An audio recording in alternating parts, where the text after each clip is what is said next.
Hello and welcome to the Lobster Pot on Location. I'm Dave Barton and I am your host here at the beautiful Barbican in central London, a pen of brutalist architecture in these rather serene surroundings on a cold May Wednesday morning. But we're not here to marvel at modernist architecture. We're here to talk cannabis, and more specifically, cannabis and inclusion. Now, the cannabis industry makes a lot of noises about being diverse, being inclusive, and all that sort of stuff. But I've got to ask the question, is it really? And particularly here in Europe, as new markets open up, how can we encourage more diversity, more equality, and more inclusion? Well, I'm not the right person to be answering that question, so let's go ahead and talk to some people who are better placed than a 43-year-old heteronormative white male. And I'm sure they'll have some absolutely bang-on answers to these questions. So welcome to Cannabis Europa 2023.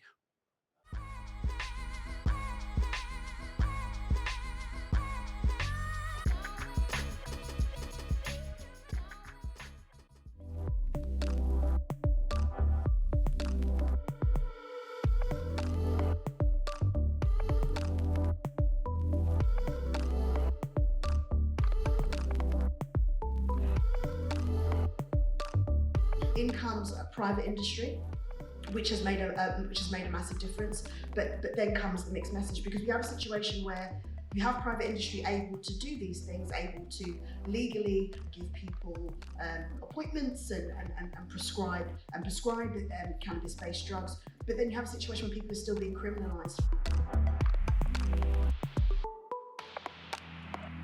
Part of my worry is that we are clearly moving towards a model of some kind of legalization. We've seen it already when it comes to medical cannabis, and we've seen a lot of private companies move in.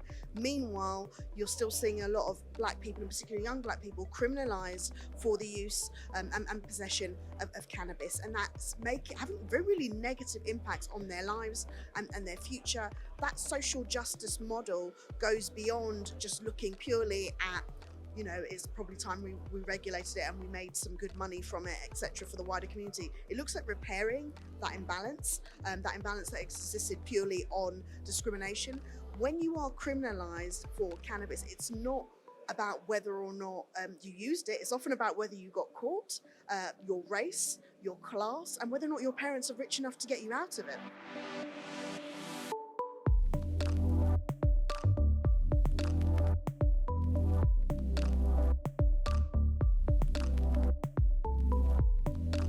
I do think money's a part to play, but I also feel that when you're in an industry, it's to look at who are the movers and shakers within that industry, if that makes sense. Who are the people that maybe not having the politicization, but have, you know, been at the forefront of this and the back end. Who are those people?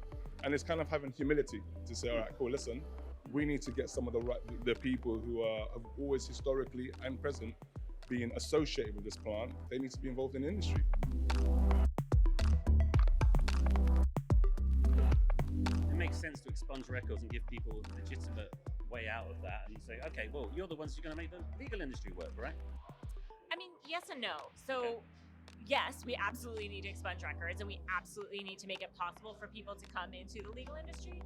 But running a business in the black market is different from running a business in the legal market, because you don't have to pay taxes in the black market. You don't have to file compliance reports. You don't have to, no one's lab testing their stuff that they're selling on the street. So it still is different, and we need to figure out a way to help the people who are joining the industry, whether from the black market or another industry, handle all of these logistical complications that need to exist, because we need to have those lab reports. We need to have compliance in order to keep patients and consumers safe. But we don't have that education. We don't have that process in place, frankly, anywhere. Cannabis can serve so many people. There really is room in this market for so many kinds of businesses and sizes of businesses.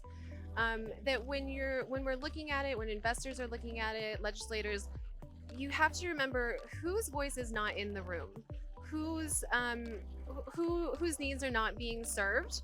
And a lot of times those are the populations that are the most vulnerable. And if we can look at something for how can we best serve those who are most vulnerable, then we all win.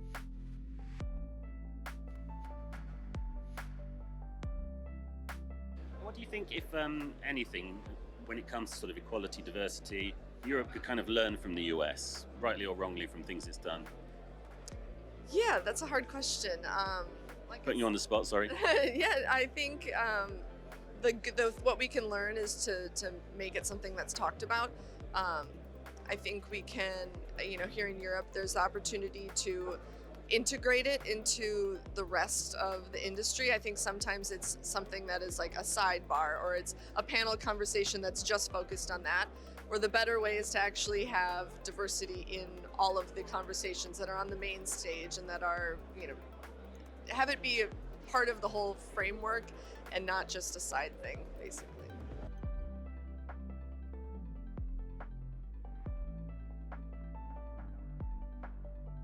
Like I said, ultimately legalization can't work if it's dominated by all Caucasian people or one race of people. It's not going to work. So I think it's important that countries, jurisdictions kind of get that right and put some effort into it. It's not necessarily going to work right away.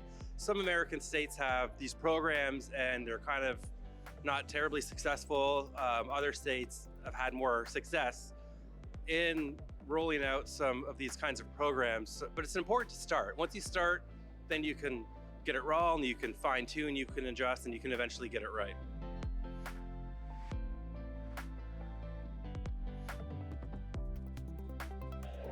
Helping the industry and pushing the industry to go together, not only as a company, but as an industry, as it happened with flowers. My father wasn't one of the pioneers in the fresh cut flower industry. And our big lesson there is an industry doesn't grow and evolve by only having a very important international players, but behaving as a community.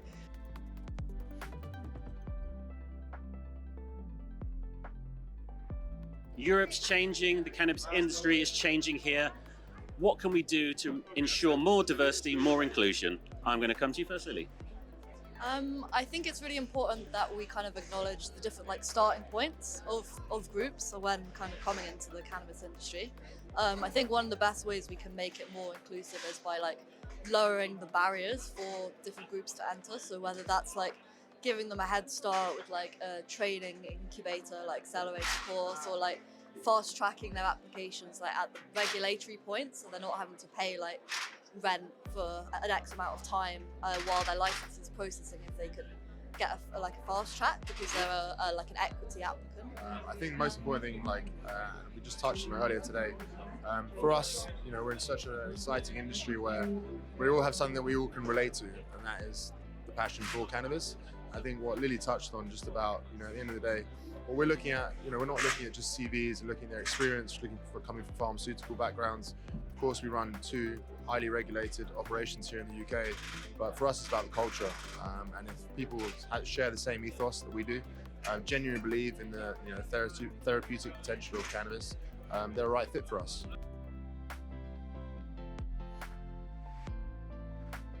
I see myself as just I'm very much male, middle-aged, white. It's easy to kind of not be aware of these issues, but at the same time, it's you need to kind of make a point of understanding. And I feel do you feel that's kind of happening more in cannabis than perhaps other industries? I think it is, but I think it was really interesting when Monique from Evolve Science talked about tech. She was in tech and she said we're like tech 10 years ago, which is in a way positive because hopefully we're moving forward into, again, a more diverse boardroom and more diverse business. I know from my own experience, when I started, not meaning to work in an industry, medical cannabis industry, I was a campaigner, I helped my son, I then became part of this industry. I felt like I was the only woman in this industry. I wasn't, but I felt like it because I used to come to these events and it was all men, in suits or not, but all men. And now I look at this conference today and there's loads of women everywhere and it's really exciting. So I think we're definitely moving forward. I think there's lots to be positive about. I just think we need to keep talking and educating and actually talking to the male-led companies about the importance of having women and other minorities within their business and why that matters commercially, why that matters for patients, why that matters for customers. That's, you know, it is really important. It's factual, and we need to be having those discussions. And that's what I try to do, is have those discussions with men in the industry, because until they know, you know, we aren't going to see change. So I think it's a very positive place. We need to do loads more, but we're getting there, definitely. I think talking about it more as well. I think we're getting more and more women into the actual sector, and I am seeing more diversity occurring. It's not the same as it was 20 years ago. Things are definitely changing, but we do need to have less, you know, suits, a lot more, but unfortunately the suits have got all the money, and in order to be in part of this industry you need a lot of money to do that. So we're talking about innovation. That's why we're here.